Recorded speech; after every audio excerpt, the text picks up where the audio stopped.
안녕하세요. 캄보디아에 살고 있는 까로나입니다.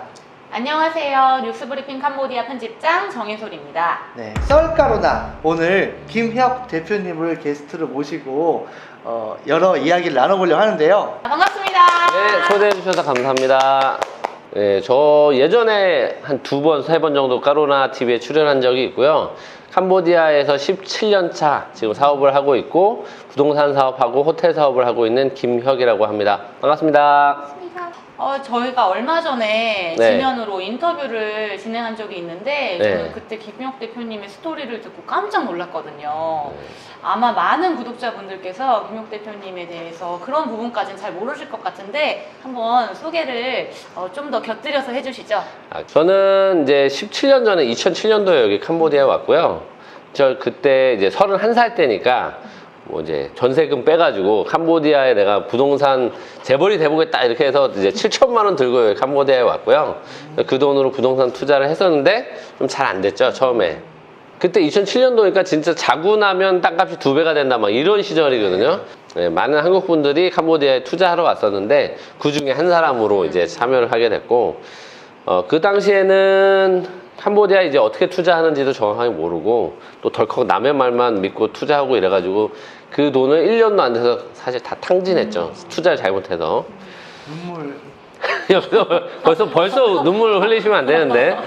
그래서 다 탕진하고 한국에 돌아갈까 하다가 너무 이게 좀 창피하기도 하고, 뭐 한국에 돌아가 봐야 뭐 돈 없는 건 마찬가지니까 여기서 한번 뭔가를 해보자. 그래서 그때가 이제 리만 브라더스 이제 세계 금융위기 터졌을 때니까 뭐 부동산 투자하고 경제고 다 박살나 있을 때거든요.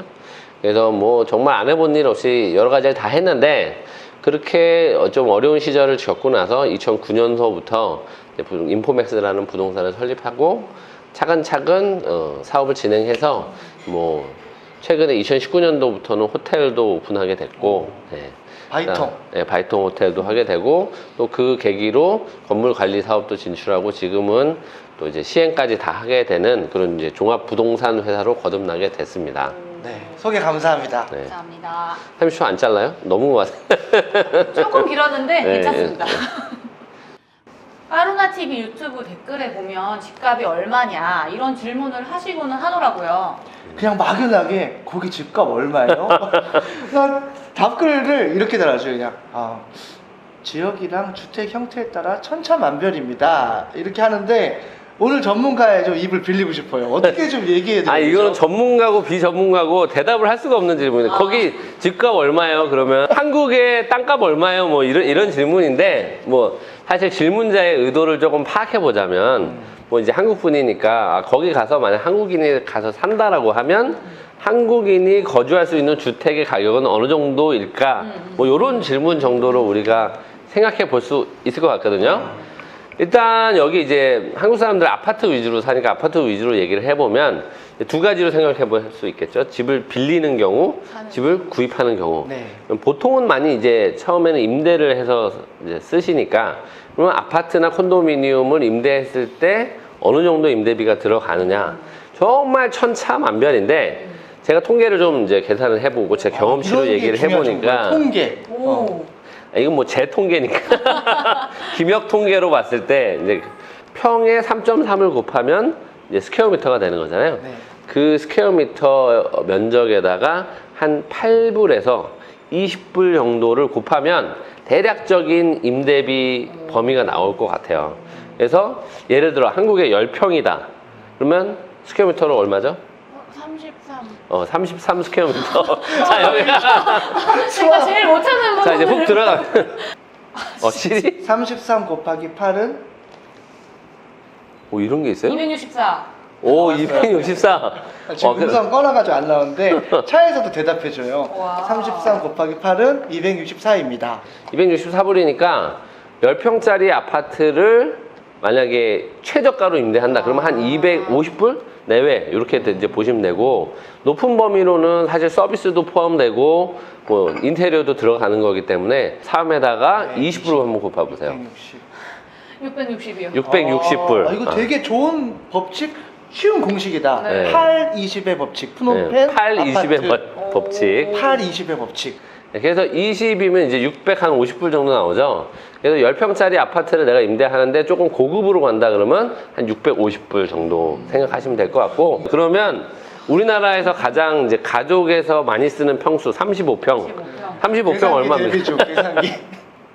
115.5 스퀘어미터 정도니까 네. 최저가로 8불 한번 곱해보세요. 924불. 네.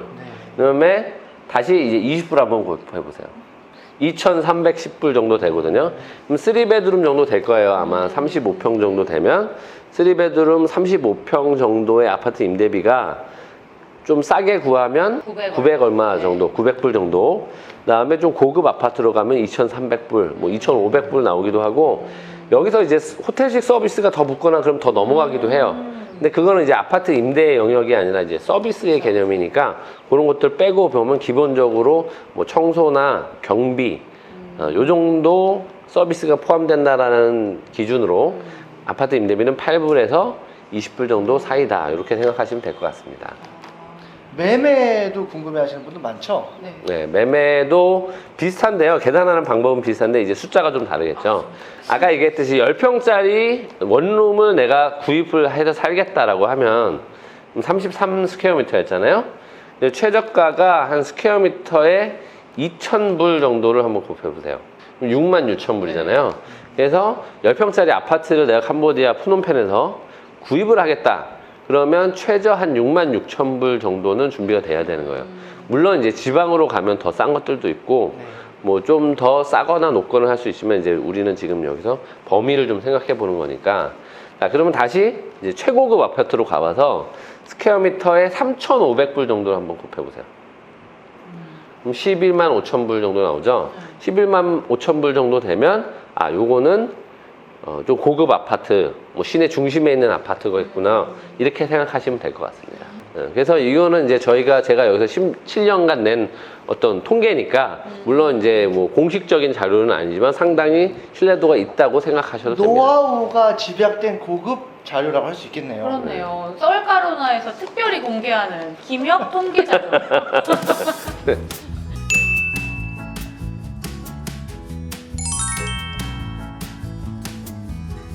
제가 주간 교민 정보지를 만들고 있다 보니까 네. 많은 분들께서 캄보디아에 대해서 질문을 하시는데 부동산 관련 질문도 많이 하세요. 네. 사실 저는 부동산에 대해서 거의 아는 게 없기 때문에 대부분 김혁 대표님 연락처를 토스하고는 합니다. 여기에 물어보세요. 그거군요. 뜬금없이 저한테 연락 오시는 분들, 아, 이분들 저희 연락처를 어떻게 알았지? 이런. 캄보디아 부동산 투자의 장단점에 대해서 대표님께서 정리해 주셨으면 좋겠어요. 네.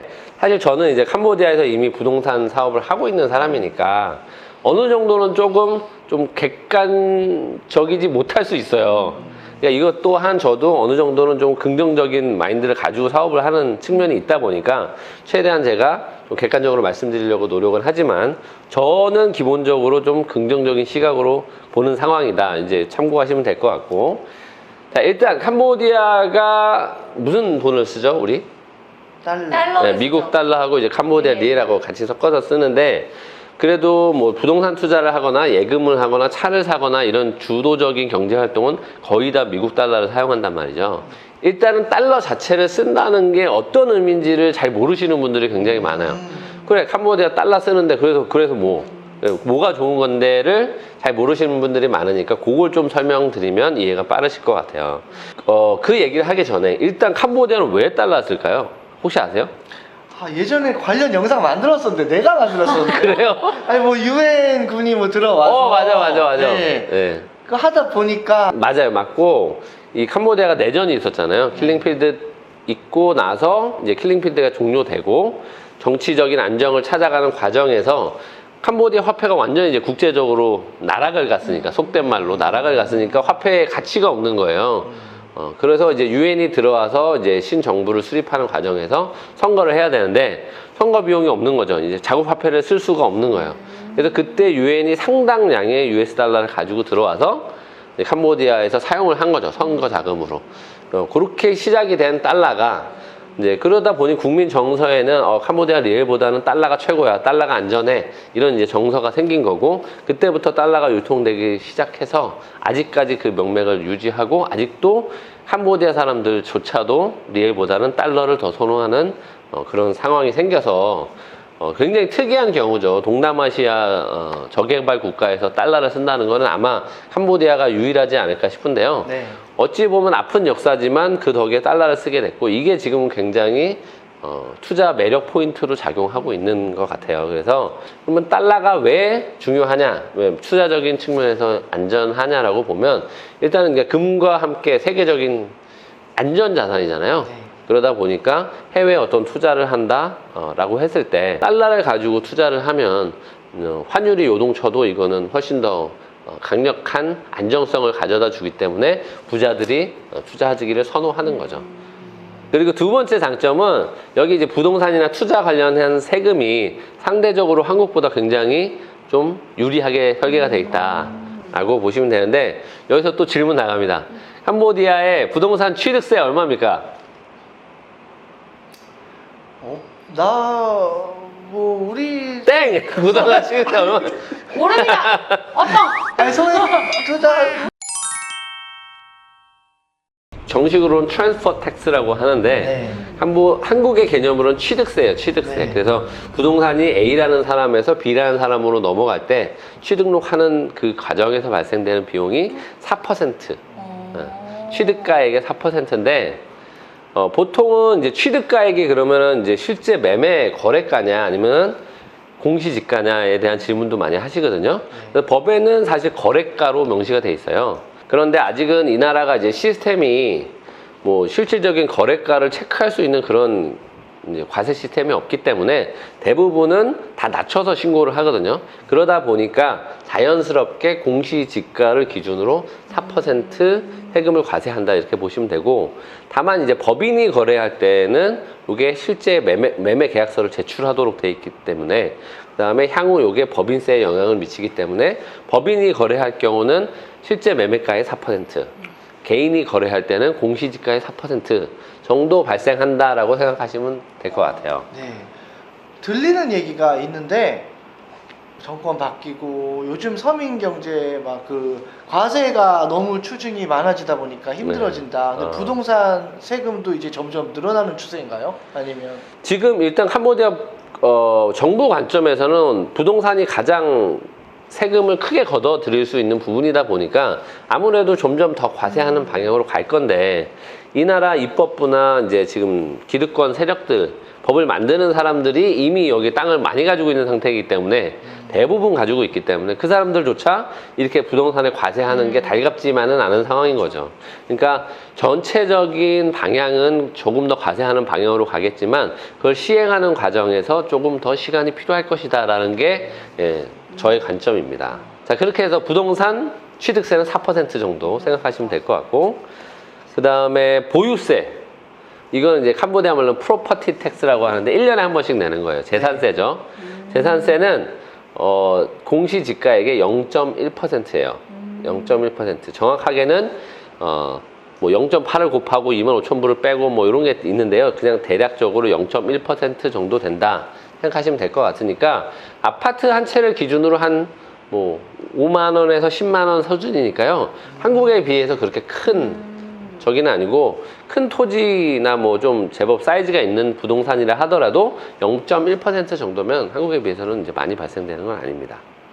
그 다음에 또 이제 생각해야 되는 게, 여기 보통 아파트를 구매하셔서 임대 사업을 하시거나 이런 분들 많으니까 임대 소득에 대한 소득세를 어떻게 내야 되냐. 개인이 소유하고 있는 부동산 같은 경우는 이 임대 계약에 대해서 모니터링 할 수 있는 시스템이 아직 없거든요, 캄보디아에서. 그래서 통상적으로 여기는 세금이 없다라고 보시면 돼요. 그러니까 한국은 임대 사업을 하든지 자기가 뭐 임대 소득을 발생되면 임대 소득에 대한 세금을 내고 종합소득세 내고 여러 가지 방식으로 소득에 대한 세금 신고를 하지만 여기 이제 그게 없는 거죠. 그래서 내가 아파트를 사서 월세를 50만 원을 벌었다? 그럼 50만 원 다 내 거. 이렇게 생각하시면 편합니다. 제일 중요한 양도세. 양도세, 증여, 상속세 다 같이 한번 얘기해 볼게요. 양도세는 아직은 없어요. 개인에 대한. 그러니까 내가 아파트나 뭐 땅이든 어떤 부동산을 사서 10억에 사서 20억에 팔았다. 그러면 이제 10억의 양도 차익이 발생된 거잖아요. 근데 여기에 대해서 한국은 거의 이제 뭐 사이즈마다 다르지만 적어도 한 30-40% 발생될 수 있거든요. 근데 여기는 그 양도세가 없으니까 10억에 사서 20억에 팔아서 10억의 차익이 생겼다. 이 10억 다 내 거. 이렇게 되는 거고요. 개인의 기준입니다. 법인 같은 경우는 법인에 대한 회계 기준으로 양도 차익에 대한 법인세가 발생이 되겠죠, 물론. 개인의 경우 양도 차익에 대한 양도세가 없다 보시면 되고, 또 이제 증여상속세가 없는 나라예요. 그래서 한국 분들은 캄보디아에 증여상속세가 없어? 이렇게 이제 놀라시는 분들도 있는데, 사실은 캄보디아뿐만 아니라 대부분의 나라, 굉장히 많은 나라에서 증여상속세가 없거나 과세 범위가 굉장히 작거든요. 한국이 너무 좀 과하게, 지금 뭐 거의 한 40%, 50%를 내야 되니까, 부자들 입장에서는 굉장히 억울하죠. 내가 평생, 피땀 흘려 번 돈을 내 자식한테 물려주는데 40%, 50%가 그냥 날아가니까 양도세는 낼 대로 됐고, 법인세 냈고, 양도세 냈고, 내 거 물려주는데 또 50%를 떼가니까 굉장히 억울하다 생각하는 분들이 많아요. 그래서 한국의 과세가 굉장히 좀 과하게 되어 있다. 캄보디아는 증여상속세가 없다라는 게 중요한 건데, 근데 결론적으로는 좋아, 그러면 뭐 이런 혜택들 다 있는 건 알겠는데, 한국에서 해외 부동산 취득을 하면 한국에서 다 관련 세금을 내도록 돼 있거든요. 해외에서 너 수입 있어? 한국에 세금 내. 한국에 해외에서 팔았어? 양도 차익 있어? 한국에서 내. 이게 이제 기본이에요. 그런데 이게 이제 개인 어떤 방식으로 신고하고 어떤 식으로 돈을 송금했냐에 따라서 핸들링 되는 범위가 굉장히 다르거든요. 그래서 한국에서 맨 처음에 여기 돈을 가지고 올 때 해외 부동산 취득 신고로 해서 나 부동산 삽니다라고 이렇게 돈을 보내서 신고하는 경우가 있고, 까 선생님 이제 눈이 점점 풀리고 있는 것 같아요. 약간 놓치지 않으려고, 이해를 네. 놓치지 않으려고 그럼 그래서 하고 어떻게 있고, 돈을 갖고 오는 한쪽에서 이런 건가요? 생각이 들었어. 이 고객분을 만나면 이렇게 정성스럽게 컨설팅 해주시는구나, 이 생각이 들고 있었어요. 그렇죠. 이제 고객분들 만나면 이게 이제 첫 번째 제가 다 해드리는 말씀인데, 오늘 제가 이제 까로나 TV에서 다 설명을 해드리니까 다음에 오시는 분들은 이 영상을 보고 오시면 이 부분 제가 생략해도 될 것 같아요. 좋아요. 어디까지 했었죠? 그래서 신고를 하고 오는 그렇죠. 방법과 그래서 한국에서 이제 신고하는 방법이 여러 가지가 있는데, 해외 부동산 취득 신고로 이제 신고하고 비용을 가지고 나오는 거, 투자 금액을 가지고 나오는 거. 또 하나는 해외 유가증권 취득. 내가 법인의 어떤 지분을 취득하겠다. 그리고 법인으로 이제 부동산 투자를 하는 방법. 그 다음에 이제 대여금으로 누군가에게 돈을 대여하거나 우리 회사에다 돈을 빌려주겠다 해서 대여금으로 가지고 나오는 방법. 그 다음에 이제 이민 재산 반출이라고 해서 나는 캄보디아로 이민을 가겠다. 한국에 있는 재산을 정리하고 캄보디아로 가져가겠다. 이렇게 가져오는 방법도 있고. 나 나중에 돌려볼게요. 네. 놓칠 수도 있는 거지 뭐. 네. 아무튼 이렇게 다양한 방법들이 있기 때문에 네. 뭐 그거 한국에 다 세금 내야 되는 거 아니냐. 네. 뭐 기본적으로 해외 부동산 취득 신고를 하면 그렇게 이제 되는 게 맞고요. 여러 가지 다른 방식으로 절세할 수 있는 방안들을 이제 찾아가야 되는 거죠. 네, 감사합니다. 그 법인으로 해서 투자를 해서 수익을 받으면 여기서 이제 법인이 소득에 대한 그 세금을 캄보디아에 내야 된다 하셨잖아요. 네, 아까. 네. 그러면은 여기서 법인으로 한 수익에 대한 세금은 한국엔 안 내도 돼요? 네, 법인은 내가 법인의 주주로 참여를 한 거잖아요. 이 법인이 돈을 벌든지 뭐 손실이 나든지 일단 여기에 대한 한국에서의 세금 부담은 없는 거고요. 다만 이 돈을 다시 배당을 통해서 한국으로 가져간다라고 하면 여기에 대한 배당세는 세금은 납부를 해야 되는 거죠. 한국에. 한국에 납부하든 캄보디아에 납부하든 먼저 캄보디아에서 배당할 때 배당에 관련된 세금을 내야 되고요. 요거를 한국에 가져갈 때 한국에서 발생된 발생된 세금 마이너스 캄보디아에서 지불한 세금 이렇게 차감을 받을 수가 있습니다. 네. 정말. 장단점 중에 장점을 많이 들었어요. 네. 객관적인 이 판단 기준을 제공하기 위해서 실제 느끼고 있는 아니면 알고 계신 단점?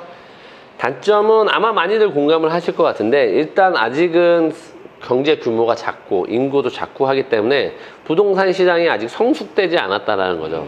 이게 뭐 이제 기회일 수도 있고 단점일 수도 있는데, 성숙되지 않다 보니까 이번 이제 코로나 사태처럼 어떻게 어떤 큰 이슈가 있었을 때 자구책으로 내수적으로 방어할 수 있는 힘이 많이 없어요. 지금 캄보디아 부동산이 굉장히 안 좋잖아요, 최근에. 그거는 이제 여기 투자가 많이 안 들어오니까 경기 침체가 일어나는 건데, 그게 이제 한국처럼 어떤 이제 뭐 여러 가지 뭐 금융적인 해법이나 여러 가지 방법들이 없다는 거죠, 캄보디아는. 그래서 아직은 시장이 성숙하지 않았기 때문에 불안정인 요소들이 많이 작용한다라고 생각하시면 될 것 같습니다. 네, 공감하는 점이었습니다. 예.